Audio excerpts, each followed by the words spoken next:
is here, and Abigail, and we have a very special opportunity to hear from Georgette Forney, President of Anglicans for Life and co-founder of Silent No More Awareness, and Abigail from Rachel's Vineyard. And they are going to share what God is doing in the post-abortion healing ministry. And I know every time, I have the opportunity to hear from people who have experienced the horrible experience of abortion and how Jesus has touched their lives and healed them, it just absolutely moves me like just probably nothing else. It's just so amazing, God's love and His mercy and how awesome He is. So I'd like to invite the ladies to come on.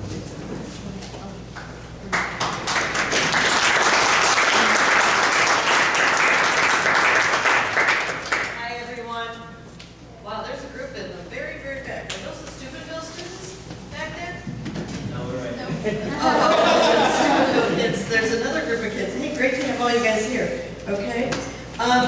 As Tom said,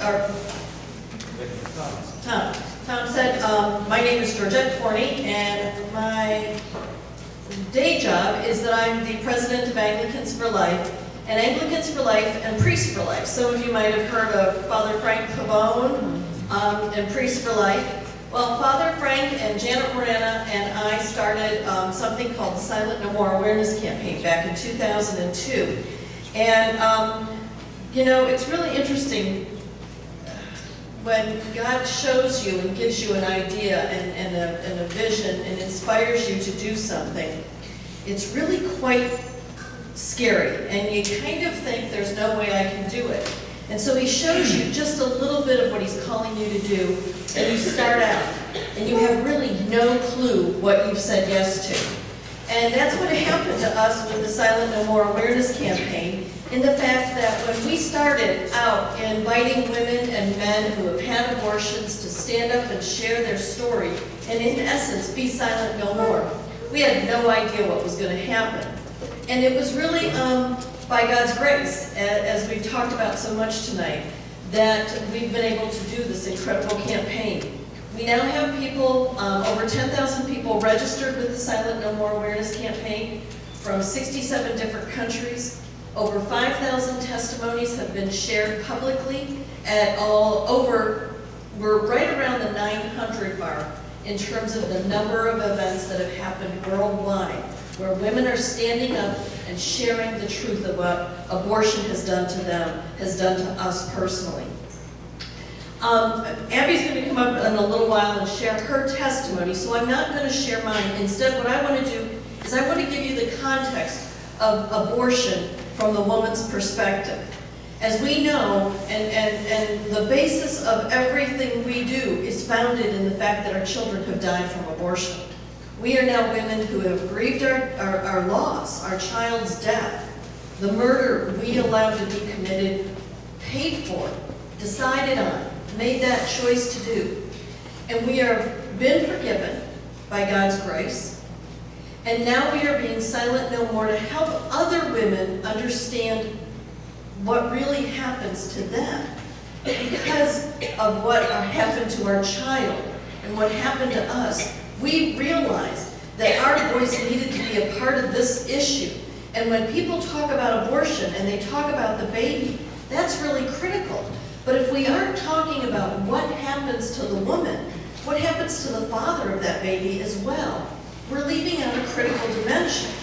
And I don't know about you, but sometimes when I hear from people who are against abortion, they'll say things like, I wouldn't personally have an abortion, but women need to have that right to have an abortion. We've won the battle that everybody knows it's a baby that dies during the procedure. Everybody agrees, ultrasound technology has made that abundantly clear. But that second argument says women need that right.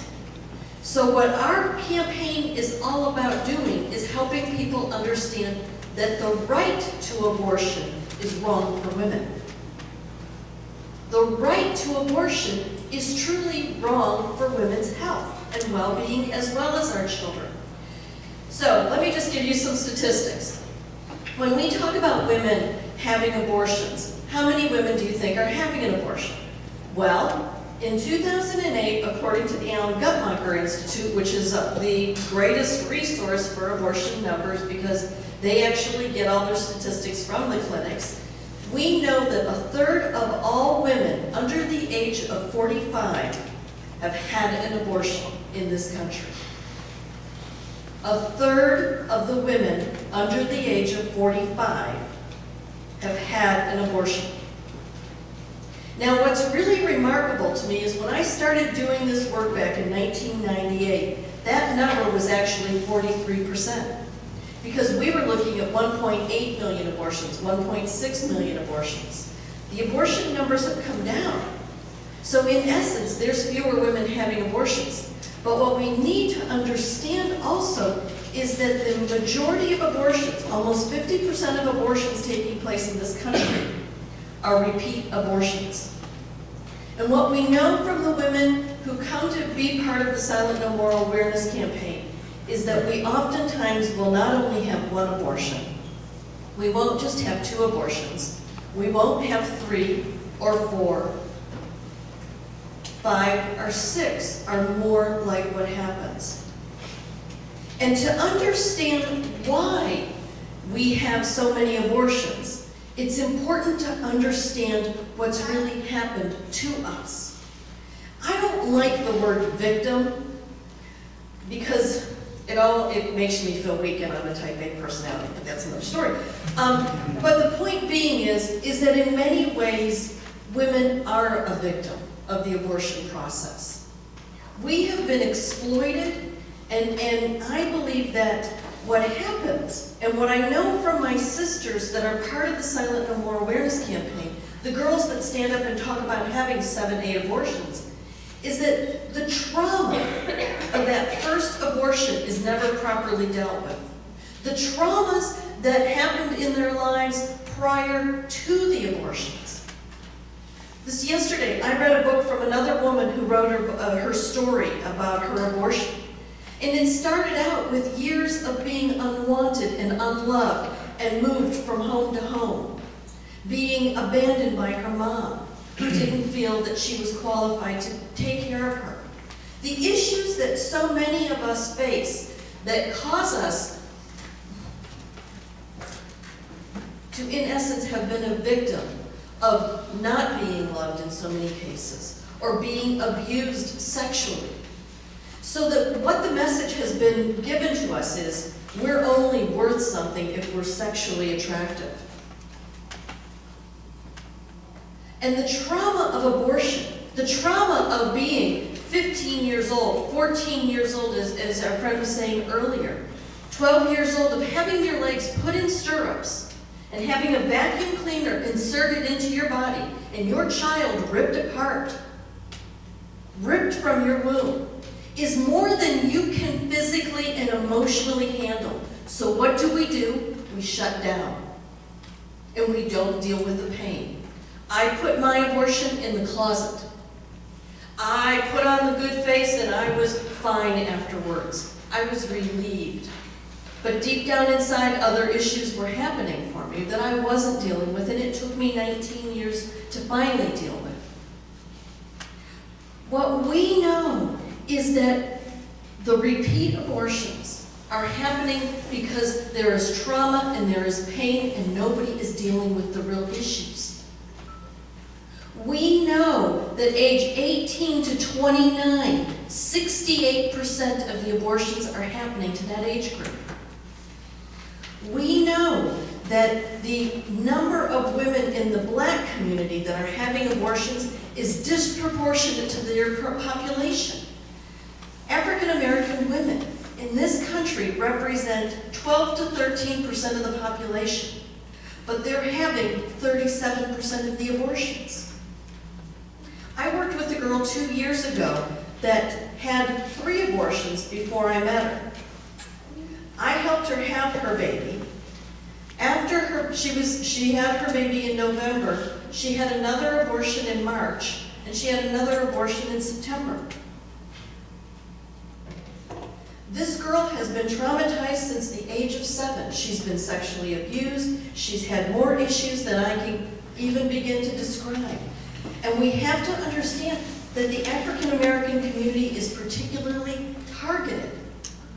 So many of the clinics are in lower income neighborhoods. They are in essence seeking to help stamp out a particular ethnic group. The Hispanic group is right behind the African Americans. Let's look at abortion from a religious perspective. 37% of the women who have abortions are Protestant. 28% are Catholic. How many of the young girls and the young guys in this auditorium tonight are Catholic or Protestant? And you know young people as well, right? You guys all have some friends, hopefully, right? You know somebody you hang out with. Guess what? The Catholic girls and the Protestant girls are still having abortions. 13% of the girls who fill out the forms actually describe themselves as born-again Christians. So the reality is that abortion will touch many, many girls. I remember being at the clinic about 2 or 3 years ago, and a girl got out, and I noticed because it was a big red pickup truck, and I was like, it was really, you know, right there in your face. And the girl got out, and she kind of met my eyes, and it caught me because there was a baby in the back seat of the truck. And she looked at me, and we locked eyes for a second, and she went in. 2 days later, she sent me an email, and she said, Georgette, she said, I'm so ashamed that you saw me. Now, I did not remember meeting her, but she is a girl that I had met speaking to at a Students for Life event. She had been in college, she had been an active Students for Life participant, and she said, I'm so ashamed that you saw me because I had an abortion. She said, I had been 22 when I had my first child, and I was pro-life, so I didn't have an abortion, but she said there I was, 24, right out of college. I already had a child. I was so embarrassed to have been pregnant again, and I had an abortion. And then I come in for the follow-up visit, and there you're standing there. She said, I'm so sorry. Can you forgive me? Now, I didn't recognize her, but she's a girl that has stood with you. She's been out there praying, and she, in turn, turned around and had an abortion. So don't think it's not possible. One of the statistics that really has blown me away that's recently come out is that 6 in 10 women having abortions are already mothers.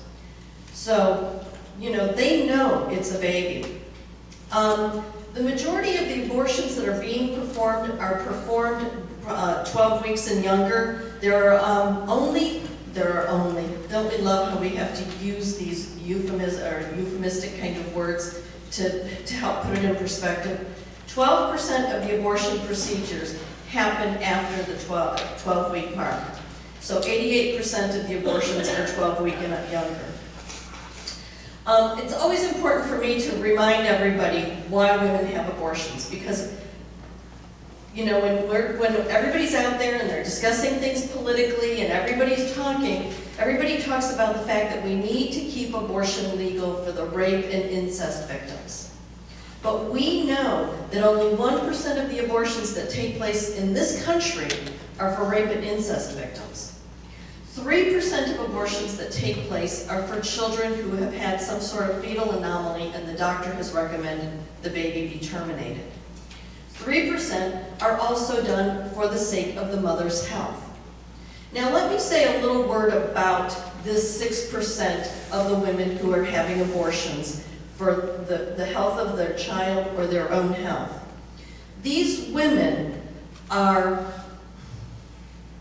grieving and are struggling because these are wanted babies. These are families that have bonded with their children. And now they find out that there's something wrong, and they're being told to terminate by their doctor. I just read another testimony last week. of a girl who was being told by her doctor she had to terminate the pregnancy. So she's feeling that the doctor knows what he's doing. He's the expert. We have to trust him in what he's telling us.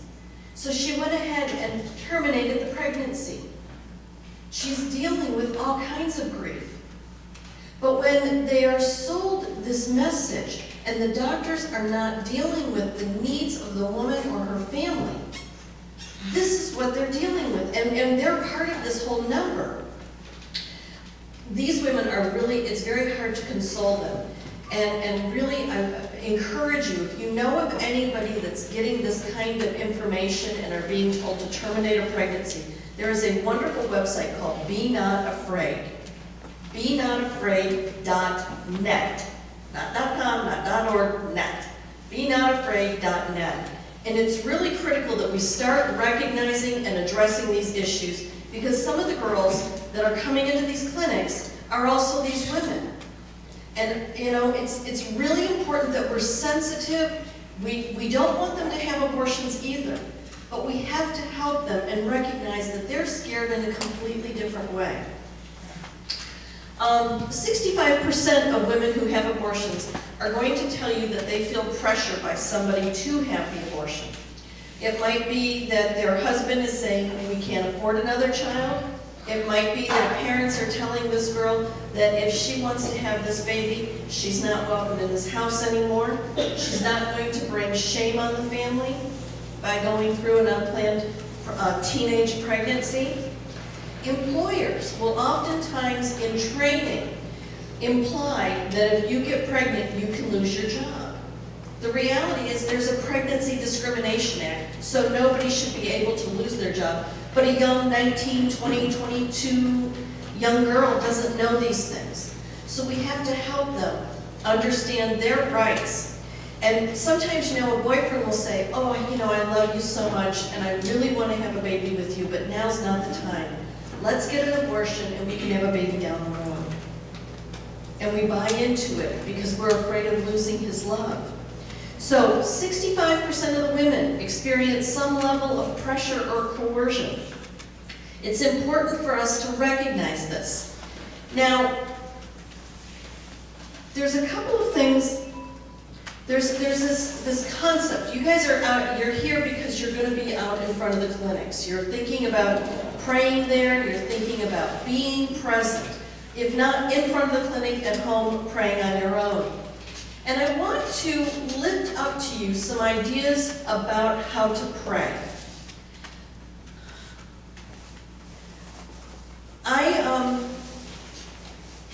I really struggle with praying in front of the clinic personally. I have to be honest with you. Because sometimes it feels really hopeless. Because the women that come into the clinic have such a determination. And one of the things that has helped me to finally get past that bump in feeling like it's not doing any good is recognizing there's two different types of women that are walking into those clinics. And I might not be able to say one type of them, but I have much better luck with the second type. And the two types are women that I refer to them as abortion-minded women and abortion-vulnerable women. Abortion-minded women are determined to go through with their procedure. They have blinders on, they don't want to hear anything, they're usually the women that are having multiple abortions. They've already had one, their heart is hardened.